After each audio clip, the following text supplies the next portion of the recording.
북미 대화의 출발에는 조건이 있다. 북한은 미국의 제1위협국. 미국의 새 정부가 북한을 핵 보유국으로 인정하려는 움직임을 보여 주목됩니다. 피트 헥세스 국방부 장관 지명자에 이어 도널드 트럼프 대통령도 핵 보유국이라는 표현을 썼습니다. 지난 20일 트럼프 대통령은 취임식을 마치고 백악관 집무실에서 첫 행정명령들에 서명했습니다. 이를 지켜보던 기자들과 여러 문답도 주고받았습니다. 이에 한 기자가 4년 전 버락 오바마가 당신에게 미국의 가장 큰 위협은 북한이 될 것이라고 이야기한 것을 우리는 기억한다. 조 바이든은 가장 큰 위협이 뭔지 말했는가? 라고 질문했습니다. 그러자 트럼프 대통령은 아니다.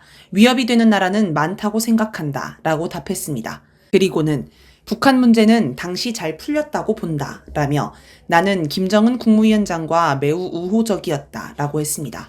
그러면서 이제 김정은 국무위원장은 핵 보유국이다. 라고 말했습니다. 아마 김정은 국무위원장은 핵 보유국의 지도자라는 뜻일 것입니다. 그리고 우리는 잘 지냈고 김정은 국무위원장이 나의 귀환을 반길 것으로 생각한다. 라고 덧붙였습니다. 미국의 가장 큰 위협이 되는 나라를 묻자 트럼프 대통령은 바이든이 따로 얘기한 게 없다고 하면서 곧바로 북한 얘기를 꺼냈습니다. 국가 안보 문제에서 러시아나 중국이 아닌 북한을 먼저 언급한 건 트럼프 대통령의 머릿속에서 북한이 제1위협국이라는 뜻입니다. 그리고 미국인의 머릿속도 똑같을 것입니다. 트럼프 대통령이 대선 유세 때 자기가 북한의 지도자와 우호적이라는 걸 강조하고 유세장 대형 화면에 북미 정상회담 사진을 띄운 것도 이런 이유 때문입니다. 즉, 트럼프 대통령은 북한이 제1위협국이지만 자기가 이 문제를 잘 해결할 수 있다며 국민을 안심시키려고 노력하고 있습니다. 북미 대화 시도. 트럼프 대통령은 23일 공개된 폭스뉴스 인터뷰에서 김정은 국무위원장에게 연락을 취할 것이라고 했습니다. 이미 북한과 접촉했고 지금은 북한의 답변을 기다리는 중일 것이라고 분석하는 전문가도 있습니다. 그런데 그냥 만나자고 한다고 해서 북한이 흔쾌히 호응하지는 않을 것입니다. 브루스 베넷 랜드 연구소 선임연구원은 24일 한겨레와 이메일 대담에서 트럼프 대통령이 중대한 양보를 하기 전까지는 북한이 그에게 승리를 안겨주려 하지 않을 것이다. 즉각 응하기보다 더 많은 양보를 기다릴 것이라고 전망했습니다. 아마 트럼프는 대북 제재 완화 혹은 해제를 들고 북한 문을 두드리고 있을 것입니다. 마코 루비오 국무부 장관은 인사청문회에서 내가 대북 제재를 반대한 적은 없지만 이 문제를 현실적으로 바라보고 평가해야 한다라고 하여 대북 제재의 현실적 한계가 분명하다고 주장했습니다. 트럼프 대통령도 앞선 기자와의 문답에서 뜬금없이 북한에는 콘도를 많이 지을 수 있는 해안가가 아주 많다라고 했습니다. 전문가들은 이 말이 대북 제재를 풀 테니 대화에 나오라는 대북 메시지라고 해석합니다. 그럼 트럼프 대통령은 북한에 대북 제재를 푸는 대신 뭘 요구할까요? 아마 핵, 미사일 동결을 요구할 것입니다. 추가 핵시험이나 장거리 미사일 개발을 중단하면 미국인이 느낄 위협이 크게 줄어들기 때문에 그 정도 선에서 요구할 것으로 보입니다. 북한은 협상에 관심 없다.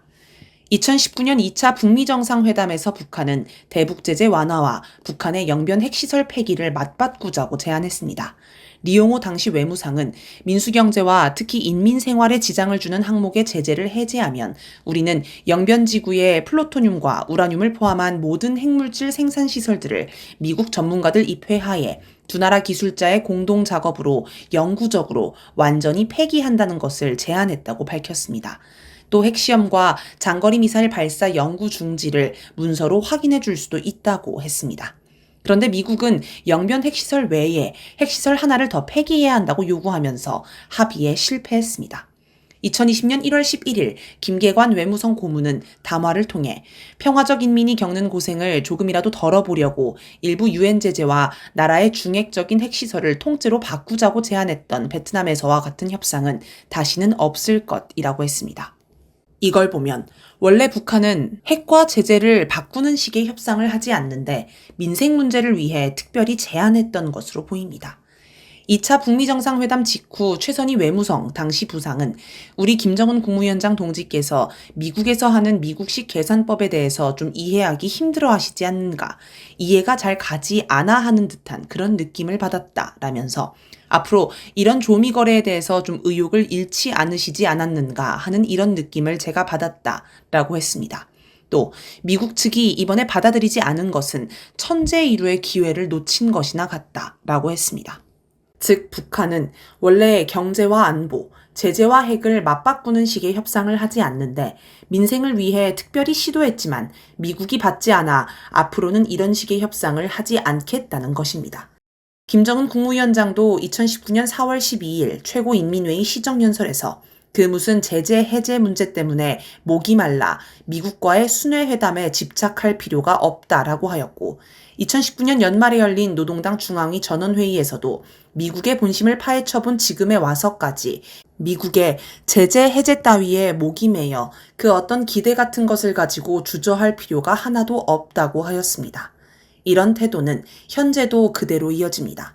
지난해 11월 21일 무장장비 전시회 국방발전 2024 개막식에서 김정은 국무위원장은 기념연설을 통해 우리는 이미 미국과 함께 협상주로에 갈 수 있는 곳까지 다 가보았으며 결과에 확신한 것은 초대국의 공존 의지가 아니라 철저한 힘의 입장과 언제 가도 변할 수 없는 침략적이며 적대적인 대조선 대북 정책이었다고 했습니다. 즉, 미국의 대북 적대 정책은 변할 수 없기 때문에 협상할 이유가 없다는 것입니다. 지난해 연말에 열린 노동당 중앙위 전원회의에서도 김정은 국무위원장은 최강경 대미 대응 전략을 선언했습니다.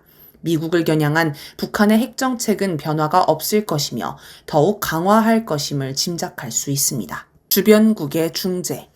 과거에는 중국, 러시아 등 주변국이 북미 대화를 중재하려고 이러저러한 노력을 했습니다.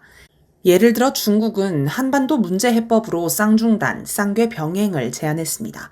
북한의 핵미사일 시험 중단과 한미 연합훈련 중단을 맞바꾸고 한반도 비핵화와 평화체제 전환을 동시에 추진하자는 것이었습니다. 러시아는 3단계 한반도 긴장 완화 로드맵을 제시했습니다. 1단계는 북한의 핵미사일 시험 중단과 한미연합훈련 중단, 2단계는 정전협정을 평화협정으로 대체하고 한반도 비핵화와 통일을 분리하며 3단계는 동북아 안보체제 수립을 위한 다자협정을 개시하는 것입니다. 이런 중재안은 미국의 중재 요구에 따른 것이기도 하지만 자체 요구도 있었기 때문에 나온 것입니다. 중국이나 러시아는 동북아의 긴장 완화가 자국 이익에 매우 중요합니다. 중국과 러시아의 중재안은 북한이나 미국 어느 한쪽에 일방적으로 유리하지 않고 일정하게 중립성을 갖춘 안이었습니다. 그리고 2018년 북미 정상회담에서 어느 정도 반영이 되기도 했습니다. 그러나 2차 북미 정상회담 이후 북미 관계가 다시 악화하면서 이런 중재안은 힘을 쓰지 못했습니다. 트럼프 정부가 시도하는 북미 협상에 북한이 호응하지 않으면 미국은 다시 중국, 러시아에 중재를 요구할 수 있을까요?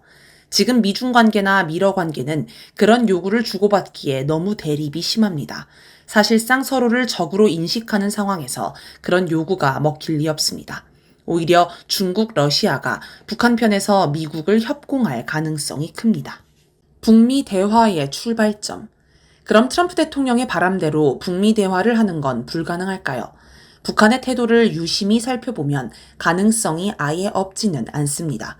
북한은 제재와 핵을 바꾸는 식의 협상에는 이제 관심이 없고 미국의 대북 적대 정책이 바뀌지 않기 때문에 대화하지 않겠다는 것입니다. 그러면 미국이 대북 적대 정책을 중단하면 대화가 가능할지도 모릅니다. 그런데 대북 적대 정책을 중단하겠다고 말로만 해서는 소용이 없습니다. 김정은 국무위원장은 무장장비 전시회 국방발전 2024 개막식 기념연설에서 현재까지도 미국의 정객들이 버릇처럼 입에 올리는 미국은 절대로 적대적이지 않다는 그 교설이 세상 사람들에게 이상한 괴설로 들린 지는 이미 오래입니다. 라고 하였습니다. 미국에서 나오는 말은 교묘하게 꾸며대는 말에 불과하다는 것입니다. 북한을 설득하려면 말이 아니라 행동으로 진정성을 보여야 합니다. 미국의 대표적인 대북 적대 정책은 대북 제재, 한미 혹은 한미일 연합훈련입니다. 이 둘을 중지해야 합니다. 이게 북미 대화 출발점의 전제입니다. 그런데 북한이 핵무력을 계속 강화하는데 미국이 먼저 나서서 대북 제재를 해제하거나 한미 연합훈련을 중단하면 세계 면전에서 북한에 무릎 꿇는 모양새가 됩니다. 쉽지 않은 일입니다. 트럼프 대통령이 참으로 난감한 처지에 놓였습니다.